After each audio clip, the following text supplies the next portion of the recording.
നിക്കണ്ട അവിടെ. ഇതെന്താ സ്കൂൾ വിട്ട പോലെ? അകത്ത് ഉപ്പാവൊന്നും വിളമ്പില്ല. ആരും വരണ്ട. താനങ്ങോട്ട് പോകുന്നു. അല്ല, ആരും വരണ്ടെന്ന് പറഞ്ഞു. എന്നോടൊപ്പം ഒരാൾക്ക് വരാം. താനങ്ങോട്ടാ? ഒരാൾക്ക് വരാമെന്ന് പറഞ്ഞു. എടോ, അത് ഞാൻ ഇവനോട് പറഞ്ഞതല്ലേ. ഒരാളായില്ലേ സാർ? എടാ, അതിന് ഇവൻ അല്ല, ഞാൻ ഒരാളാണ് സാർ. എടാ, അതല്ല, ഞാൻ ഇവനോടാ പറഞ്ഞത്. ഞാനും ഒരാളാണ് സാർ. എടോ, നിങ്ങൾ രണ്ടല്ലേ? അല്ല സാർ, ഞങ്ങൾ ഓരോരുത്തരാ. എന്നാ നിങ്ങൾ വാ. നാണുണ്ടോടി സ്ത്രീയെ? നീ ഇന്നലെ ഞങ്ങൾ വിളിച്ച് എഴുന്നേപ്പിച്ചിട്ട് വിട്ടിട്ട് അവിടെ ചെന്നിട്ട് പറഞ്ഞിട്ട് ഉറങ്ങാൻ വേണ്ടിട്ട് ഇറങ്ങിക്കോളൂ. ഓരോ ആർട്ടിഫിഷ്യൽ കുടുംബസ്ത്രീകൾ. കുറച്ച് വാക്കുകൾ നന്നായിട്ട് ഉപയോഗിച്ചാൽ നല്ലതായിരിക്കും. ഞാൻ നിങ്ങളെ പോലെ മാലാക പുണ്യാളനും കളിക്കാൻ വേണ്ടിയിട്ടല്ല ബിഗ് ബോസ് ഹൗസിലേക്ക് വന്നേക്കുന്നത്. എന്റെ പേരിന്റെ അർത്ഥം തന്നെ എന്താണെന്ന് അറിയാമോ? കൊടുങ്കാറ്റ്. വെറുതെ അല്ല കൊടുങ്കാറ്റിൽ ആഡിയോ ചെയ്യണത്.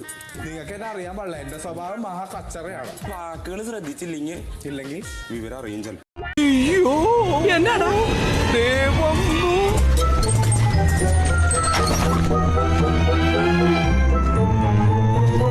നമസ്കാരം. അങ്ങനെ പറയാൻ എനിക്ക് മനസ്സ്